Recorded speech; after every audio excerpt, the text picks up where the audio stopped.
I called the hospital and I asked the attending, I asked the nurses, I asked the house manager, I asked the charge nurse, everybody, please, can I see my husband? His condition has changed. The doctor's talking about intubating my husband. I need to come up there and see my husband. We have things to talk about. He's 39, I'm 35. We never thought about these types of conversations. And she said, I'm sorry, but you can't come in to see him. So my friend and I sat in the parking lot and I texted Kyle for the last time and I told him, we're here with you, so you're not by yourself. And then the next morning when I was getting my daughter to school, they called me and from Kyle's phone, and I thought it was him, but it was really the doctors. And they called me to tell me that his oxygen was dropping and that he needed to be intubated to save his life. And so they put him on the phone with me for a second, and I told him I loved him.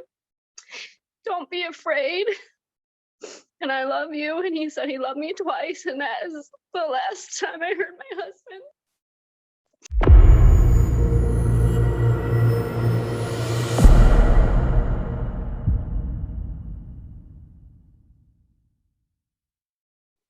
When I left traditional journalism, one of the things that upset me was I wasn't seeing that it was following the tenet of journalism to be a voice for the voiceless.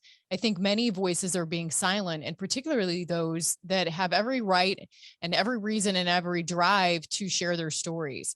And I'm getting more and more people that have wanted to share their stories, their poor experiences, whether it be an adverse event or losing a loved one, because of what we've gone through the past couple of years.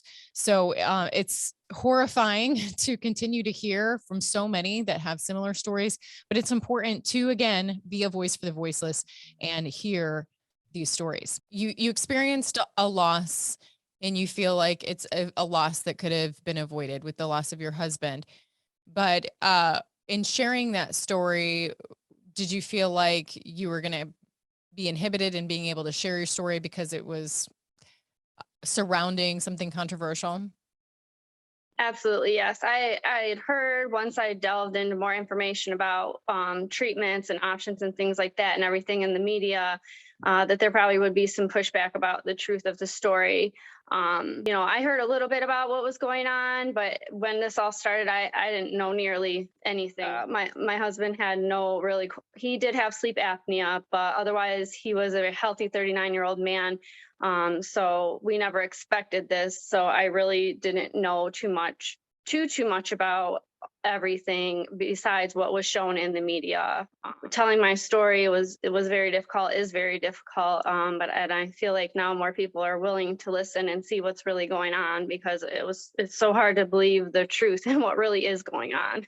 So we made the urgent care appointment for the next day, hoping just to get some steroids, high dose steroids or something, and see if that would help, since we're having trouble getting the other medication. And so we went to urgent care and I dropped my husband off in there, and they checked his vitals and said that his oxygen was 91%, and they labeled him hypoxic, and then told us that we needed to go to the ER right away. So I'm a registered nurse, but I work in labor and delivery. So to me, that didn't seem like it would qualify as hypoxia, but apparently it does. And the nurse that got on the phone with me kind of slapped me on the wrist. You should know better. You need to take your husband to the hospital. But they wouldn't let me in, of course, because he was COVID, I was COVID, all that.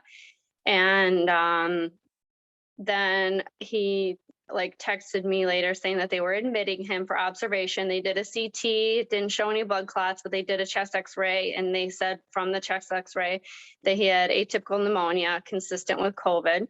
So they were giving him steroids, and I'm honestly not sure about oxygen therapy at that time. I know that he was on room air a lot, and I know that he also had nasal cannula oxygen briefly.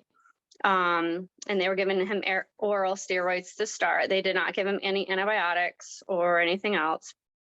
And looking back now at his medical records, I see when he was first checked his vitals in the ER, his oxygen was 98%. Yeah. Wow, 98%. So, I mean, as a registered nurse, is that considered hypoxic? No. So I was also trending Kyle's white blood cell count, and it was increasing by the day. And they told me initially that it was from the steroids that could cause the white blood cell count to go up, and that it's not looking like he had an infection, so they weren't going to give him any antibiotics. Which to me is crazy because you have someone who has viral pneumonia. Eventually, if it's sitting in the lungs for so long, it's going to turn to bacterial pneumonia, and that's going to damage the lungs. So I just kept asking, but they just kept telling me no. This whole time still, they weren't letting me in.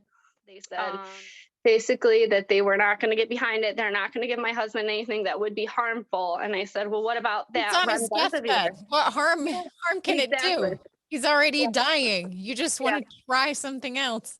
Yeah, exactly. I said, I will sign off. I'll sign whatever form. So you're not even held liable. Right. Like, yeah.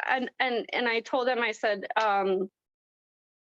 exactly what you said. My husband's dying. I want to try everything. So we went in the room and I asked the attending doctor, I said, what would you do? What should I do? And he said, with everything that he's on, and he's not going to come back from this. So I would tell them to stop. And we told them to stop. And as soon as they stopped, everybody left the room. They shut all the monitors off, and that was it. And that's how my husband died, fully paralyzed and sedated and unconscious because of everything that they did to him.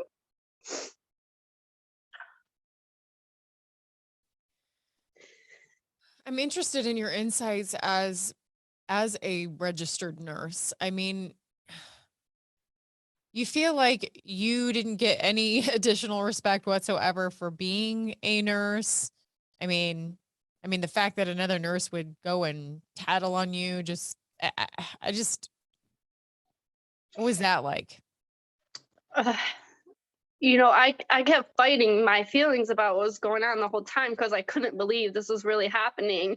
And I was watching everything so closely, and I'd ask so many questions, and I guess they didn't like that. I guess it was making their job harder because I knew about labs and I knew about things, and so I asked a lot of questions. And yeah, there were some nurses and doctors at least seemed like they really cared and like they really wanted to help, but I just don't understand how sticking to this protocol for every single person, it's unbelievable. And I literally told him at one point, you're killing my husband. And it's like, this is what they keep doing. It's like they're desensitized or something. This COVID is so deadly and it kills everybody. So it's okay just to go along with watching everybody die. I don't get it. I feel like there was maybe a little bit of like professional respect because I am a registered nurse, but it didn't make a difference. It was like, no matter what I said or did, they were going to do what they wanted anyway. Just really traumatic. And it was like I have PTSD about everything. And then I had so much like anger and resentment about how could they do this to him? And I'm sitting here going in here just working for this company. So I'm on a leave now, like a short-term disability. I don't know if I can go back. Like I love my job as labor and delivery nurse, but I don't know, even though I don't deal with those COVID patients, I don't know if I could go back in good conscience, knowing like what happened. If I don't get fired, I don't know if I can go back. But then I know I have to take care of my kids and all these things I have, to take care of on my own now, and my whole life has totally changed. So I have to figure all that out, including the financial aspect. I don't know. I got to figure it out. I don't think I can go back.